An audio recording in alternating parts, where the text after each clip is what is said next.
Ah, deixa eu me colocar em perspectiva. Nessa manhã, quase tarde, nós vamos falar sobre dois casos onde Jesus opera um grande milagre. E você vai perceber, escolhi um homem, um milagre na vida de um homem, um milagre na vida de uma mulher. Não dá tempo para fazer teologia, né? Para entrar assim em detalhes e porquê disso, daquilo. Então, algumas coisas vão ser superficiais. Eu preciso que você depois, se tiver perguntas, me procure. Eu posso tentar encaminhar o melhor possível. E uma das áreas que eu queria ver, por quê que Jesus, no seu ministério, quando veio à Terra, já que ele veio com o propósito de tomar os nossos pecados sobre a cruz, nos reconciliar com Deus, colocar o nosso nome no livro da vida, vida eterna depois da morte, por que os milagres? Por que ele realizou, além de salvação, por que ele fez milagres? Curou cego, paralítico, ressuscitou o morto e assim por diante. Como eu disse, não dá para fazer teologia completa aqui, mas algumas colocações só. Eu creio que o Senhor Jesus fez isso porque Ele queria que nós entendêssemos algo muito importante, que nós pudéssemos olhar para trás. Olhar para trás para onde? Olhar para o jardim do Éden, paraíso. Você se lembra? No jardim, quando Deus criou o homem e a mulher? Lembra? Não havia morte, estavam ali para viver para sempre. Não havia pecado, e porque não havia morte nem pecado, não haviam lágrimas, pessoas viveriam para sempre, não havia conflito, não havia necessidade de perdão, tudo do bom e do melhor. Mas depois que o pecado entrou no mundo, inimizade, assassinatos, brigas, guerras, tristezas, desastres naturais, o que aconteceu? Jesus veio e quando ele mandou o mar se acalmar, ele queria mostrar para nós como é que era o mundo antes, o mundo que Deus intencionou para nós. Ele queria dar assim um retrato, para nós sabermos o que custou o pecado das nossas vidas. Olha a troca desgraçada, miserável que nós fizemos. Uma vida perfeita com Deus e agora uma vida cheia de problemas. Física, emocional, natureza, todos os sentidos. Eu creio que a razão que ele veio só para dar para nós um quadro. É assim que era. E o pecado veio. Então ele vem para nos reconciliar. Então ele está mostrando para nós e ele também está fazendo uma promessa que enquanto estamos esperando a vida eterna, nós podemos usufruir em nome de Jesus de muitas dessas áreas, dessas curas, interferências maravilhosas. Então olhar para trás, mas também eu quero dizer que que nós olhamos para frente. O livro de Apocalipse fala muito sobre isso, né? Ruas de ouro, onde não há noite, né? O sol brilha, onde não há, de novo, enxugarei dos seus olhos toda lágrima, não tem mais tristeza, não tem mais luto. Uma das coisas que eu mais assim, como se diz, me faz mal, entre aspas, né? Que me toca profundo, e a funerais. Fui algum recente, semana passada, e quando cheguei ali perto do caixão, conhecendo a pessoa, agora vendo apenas uma casca, eu fico pensando, não foi isso que Deus intencionou para nós? Então ele nos faz olhar para trás e olhar para frente, quando isso não vai. Morte, ô morte, onde é que está o seu aguilhão? Ô morte, onde é que está a sua vitória? Onde vai acabar tudo isso? Toda vez que você olhar um milagre, lembre-se disso. Para nós, é como se fosse para dar uma sacudida. Olha para trás, como era, como deveria ter ficado. Mas o pecado entrou. Olha para frente, como vai ser. Porque um dia ele vai colocar um final em tudo isso. Ajudou? Então essa é uma pincelada. Me perdoem aqui a teologia rápida. A outra área que eu queria que você captasse comigo, antes de entrarmos no texto, isso me toca profundamente, principalmente por ser alguém imigrante, como vocês, como a maioria de nós. Semana passada, eu creio que foi semana passada, eu coloquei uma foto lá do Facebook, que vem aquelas memórias, né? do ano quando nasceu o nosso segundo filho. O ano era 1979. Nós já tínhamos a Rebeca e Cláudia estava grávida do Renato e ela estava, era um baby shower. Foi aqui na Igreja Presbiteriana de São Paulo, aqui na Union com Lafayette, para os que não sabem. Mas olhando aquela foto, alguém pegou a foto e mandou uma resposta para mim dizendo: parece o Belchior brasileiro. Os antigos vão se lembrar dele, né? Parece, né? E eu me lembrei que eu gostava muito do Belchior. Eu nunca tinha visto Foi da minha época. Eu me lembro que eu não era que eu estava, como eu disse assim, ele escreveu a música e tal. Havia uma outra gravação que eu gostava melhor. Eu estou procurando nos meus fitas cassetes e LPs, ainda tenho muita coisa guardada que eu quero achar um dia. Mas anyway, a gravação. Mas aquela frase ficou na minha cabeça a semana inteira. Porque ele falava assim: eu sou um pobre rapaz latino-americano, sem parentes importantes e vindo do interior. Você se lembra disso, né? E quando eu olho para as Escrituras, gente, é algo que pula das páginas para mim. Como Deus ama as pessoas que o mundo considera apenas que não tem valor. Está assim cheia. Você não consegue abrir uma história da palavra que você não veja essa realidade acontecer. Ele sempre valorizando aqueles que são aparentemente importantes.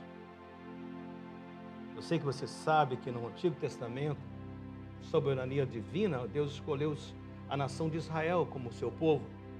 E o Senhor fala mesmo para eles: não é porque vocês eram numerosos, nem porque eram um povo forte, nem porque eram virtuosos. Foi do amor de Deus, Ele os escolheu.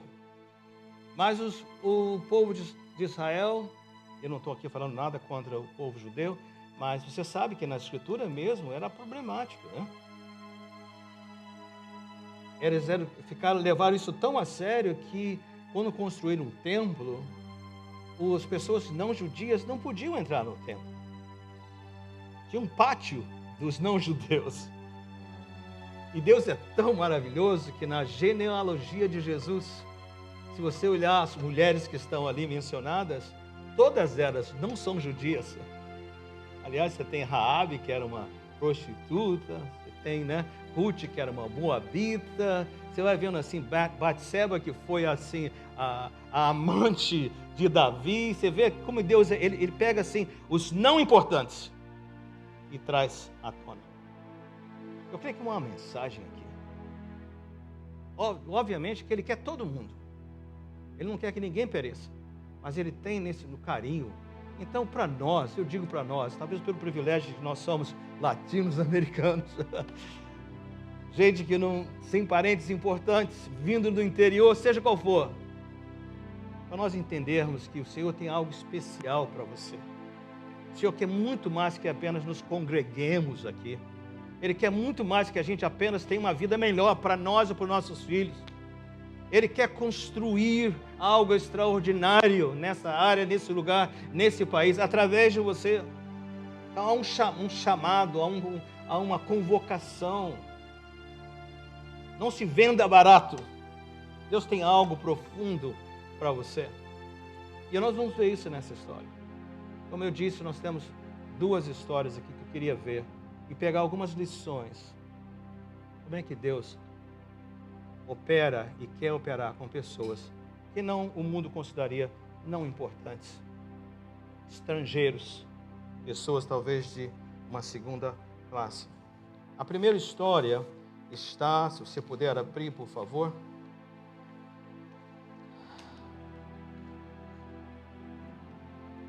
em Marcos capítulo 7. Eu não trouxe, deixei a minha folha lá com um texto. Você pode pegar para mim, Junei? Eu tenho lá em inglês.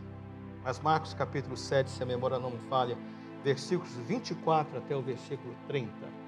Vamos ver se confere. Sobre a mulher Ciro-fenícia, é isso mesmo? Marcos 7, está certo aí. Marcos 7, a partir do versículo 24. Mantenha a sua Bíblia aberta, como eu falei, não vão colocar, né? Eu vou ler, depois fazer algumas colocações. Imagine, o latino-americano, pessoa menos importante, sendo usado por Deus. Acharam? Diga amém se você achou. Diga misericórdia se você não achou, ok? Mantenha a Bíblia aberta. Olha Marcos 27, 24 a 30. Diz assim a minha versão. Jesus saiu daquele lugar e foi para os arredores de Tiro e de Sidom. Pastor Renato, onde que é isso? Hoje, se você olhar no mapa, é onde está o Líbano. Um pouquinho mais norte, a Síria. Essa é a região. Israel, Palestina, Líbano, Síria. Entrou numa casa e não queria que ninguém o soubesse. Contudo, não conseguiu manter em segredo a sua presença. Jesus queria investir com seus discípulos, ensiná-los, prepará-los, equipá-los para enviá-los.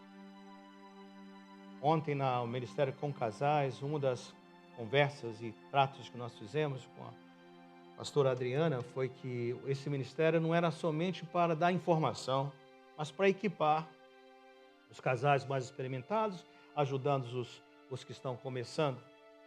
Pessoas que já passaram por situações que podem compartilhar com outros que vão estar ou estão experimentando situações difíceis. Uma mobilização.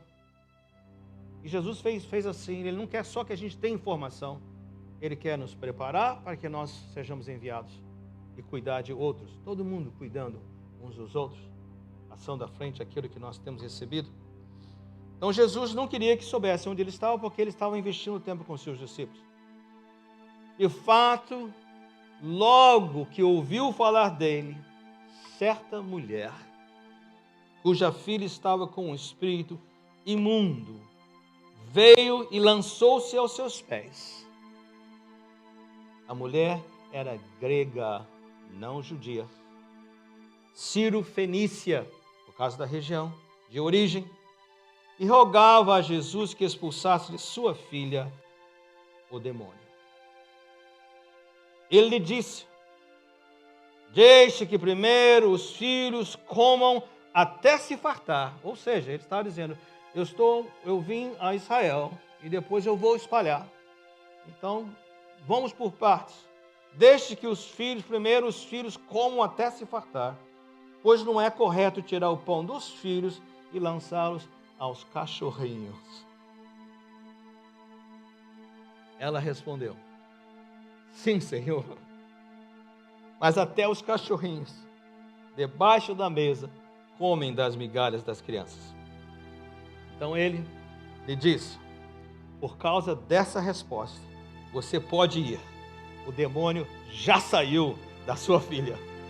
Ela foi para casa e a sua filha deitada na cama, encontrou a sua filha deitada na cama e o demônio já a deixara.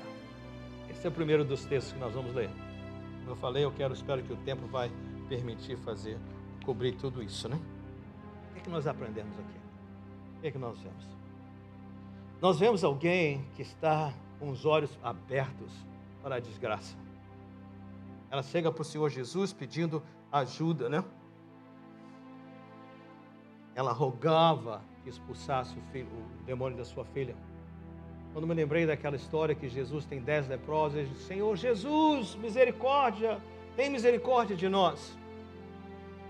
Nós aprendemos que nós precisamos ser pessoas que estão cientes das necessidades, cientes das nossas limitações.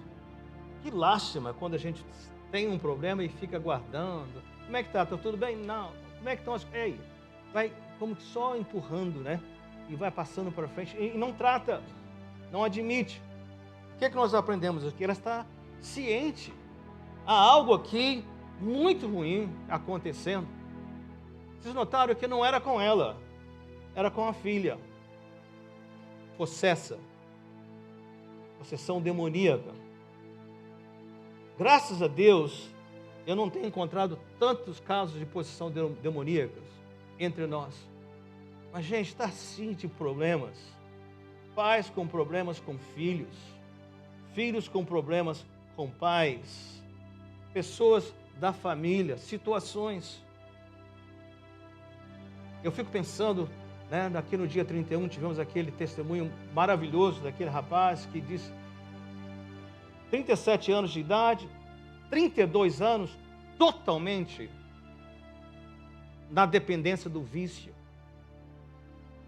E eu fiquei pensando comigo, em geral, quando a pessoa está presa ao vício, seja da droga, do álcool, o que seja, normalmente a pessoa está tão tomada, tão escravizada, que já nem faz diferença. Vive à mercê.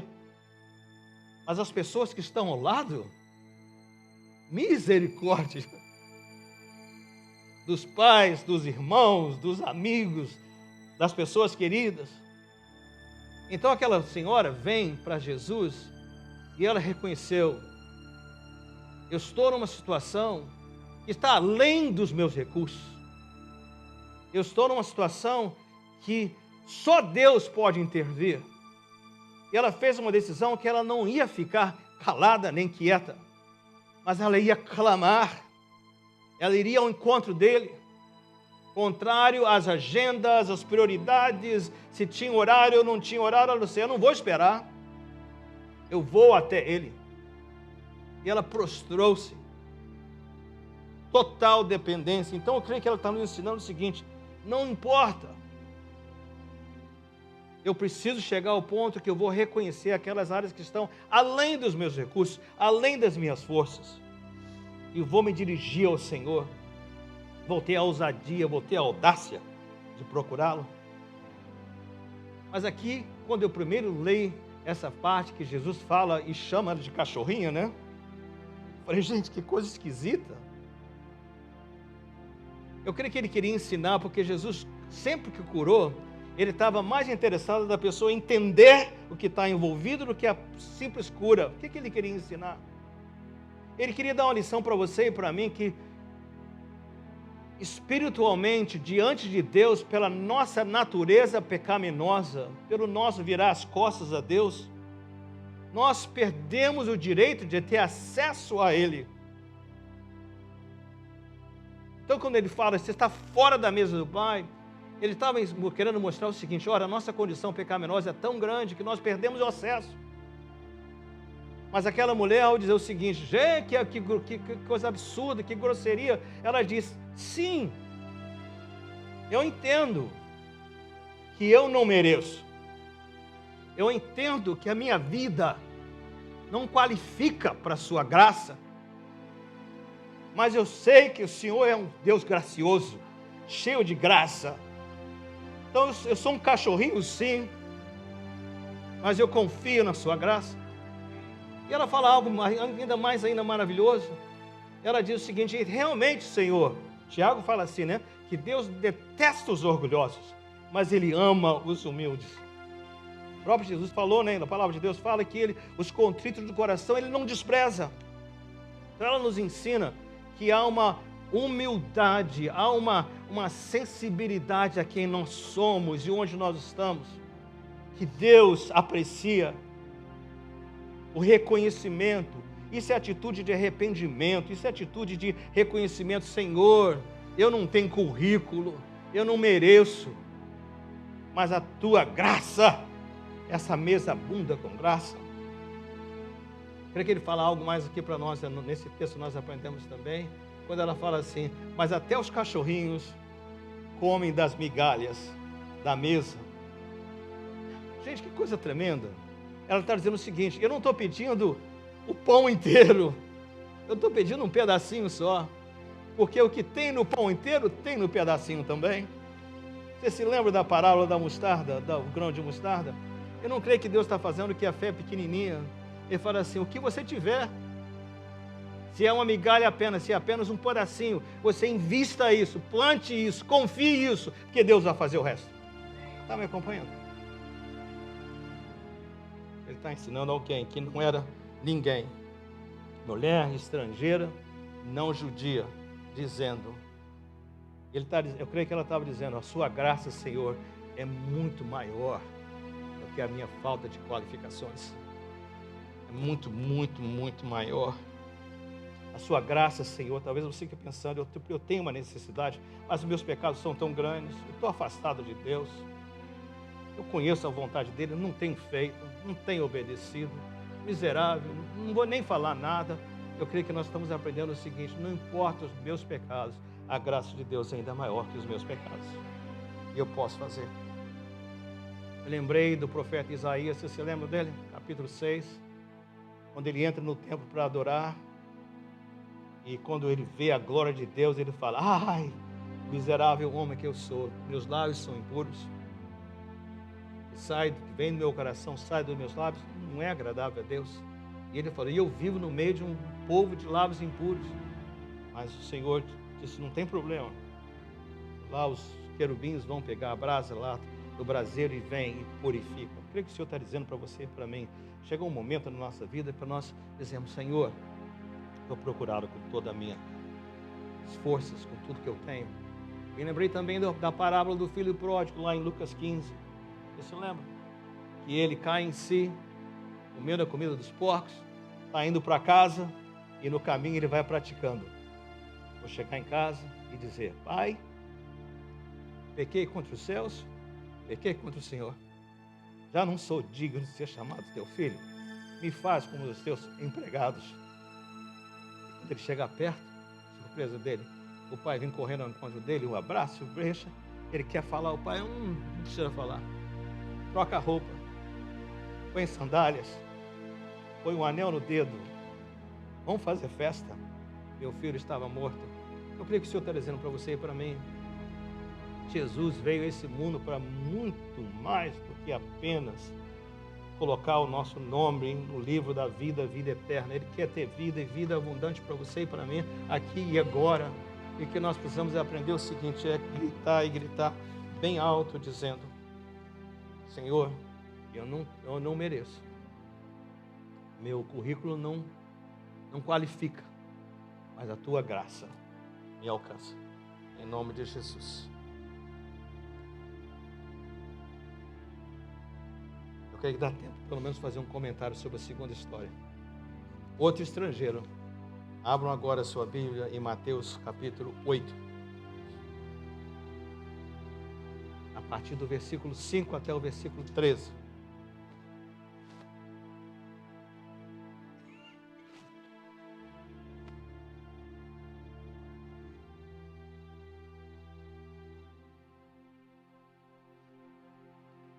Mateus 8, de 5 até 13. Olha só a palavra de Deus, diz assim: entrando Jesus em Cafarnaum, dirigiu-se a ele um centurião, pedindo-lhe ajuda, e disse: Senhor, meu servo está em casa, paralítico e em terrível sofrimento. Jesus lhe disse: eu irei curá-lo. Respondeu o centurião.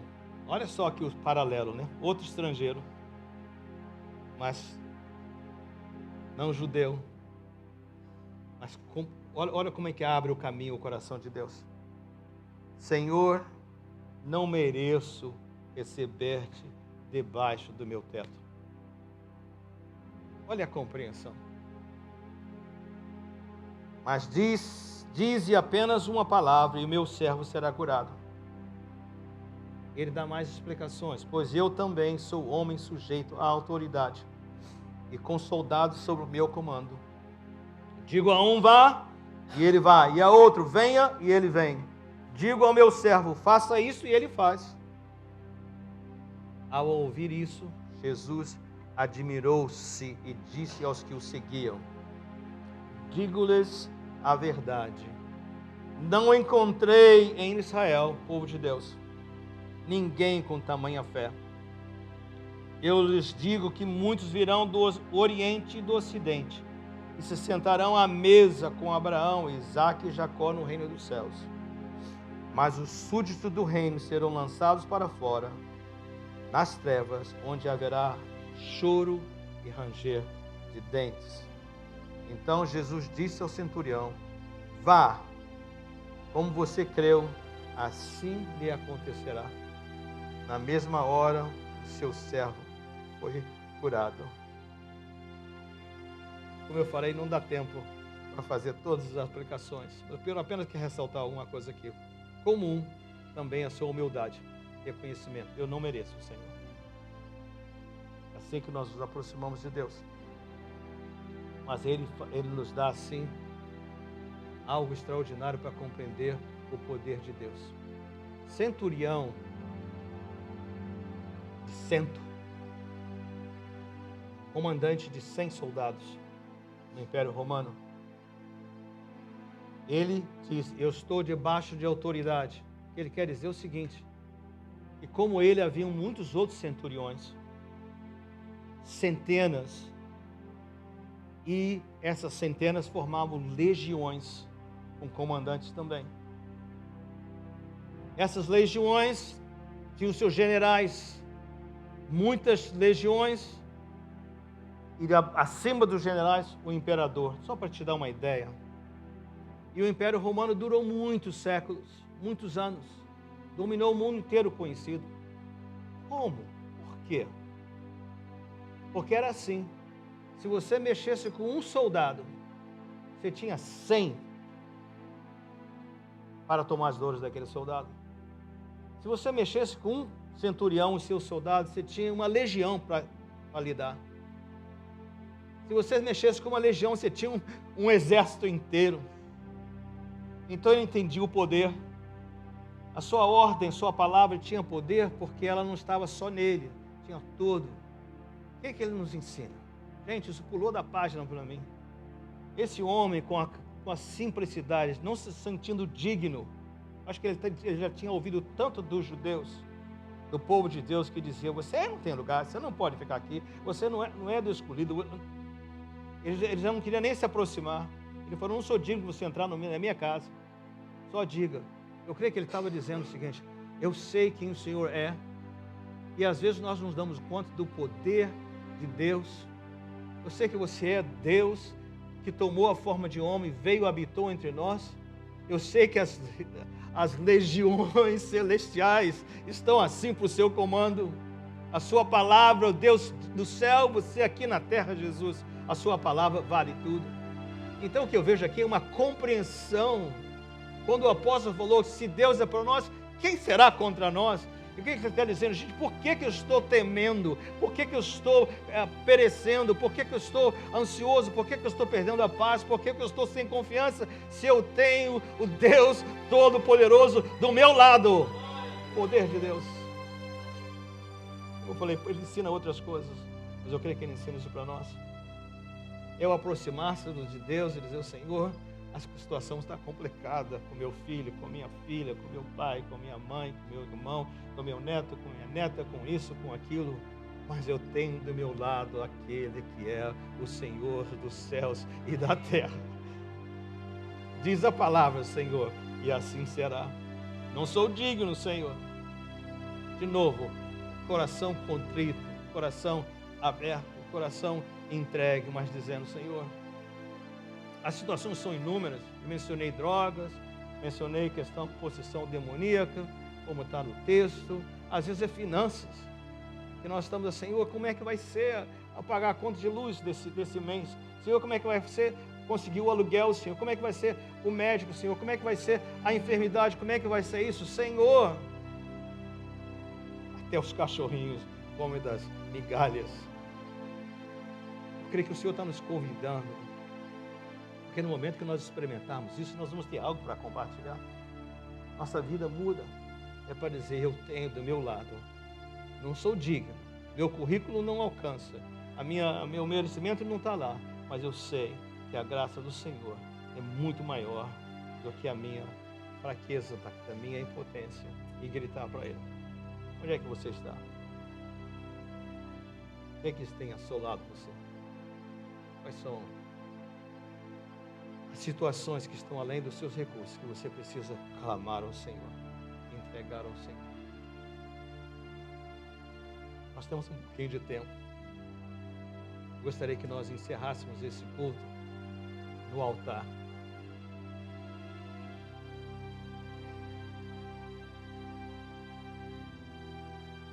Dizendo: Senhor, uma migalha, é o suficiente para mudar a minha história. Uma palavra sua a dizer: Senhor,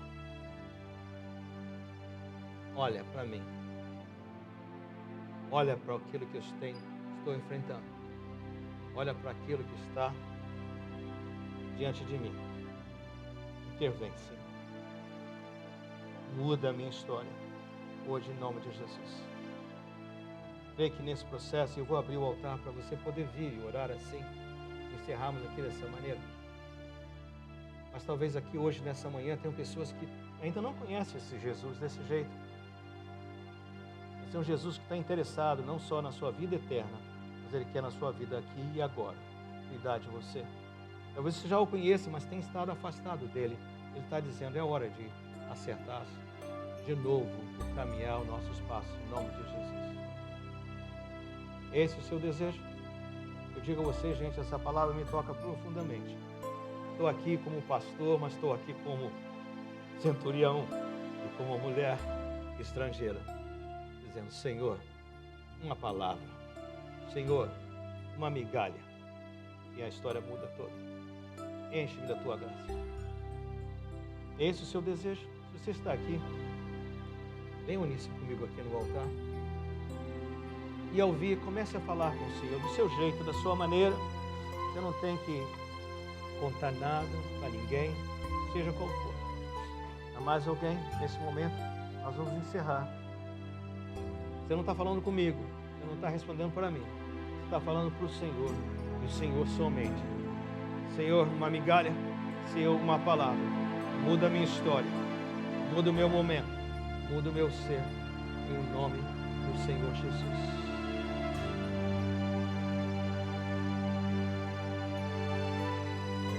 Vou dar um tempinho aqui ainda. Usa, se você puder, de pé, sentado, o que for, esse tempo do Senhor. Lembre-se, você está aqui como aquela mulher que prostrou seus pés de Jesus. A sua palavra não é comigo, não é com a igreja, a sua palavra é com o Senhor das regiões celestiais, poderoso sobre o céu e a terra, em nome do Senhor Jesus. Oh Pai,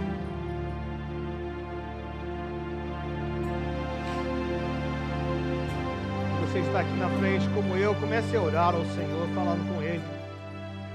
Descreva o seu jeito, da sua maneira,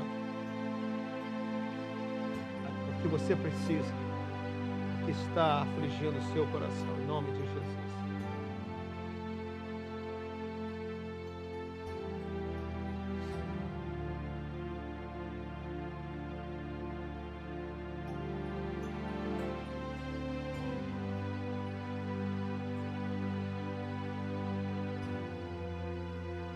Tudo entrego a Ti, Senhor. Tudo a Ti eu entrego, Senhor. Tudo que eu tenho, tudo que eu sou, entrego a Ti. Só por Ti, Jesus bendito, tudo entregarei, tudo deixarei, Senhor.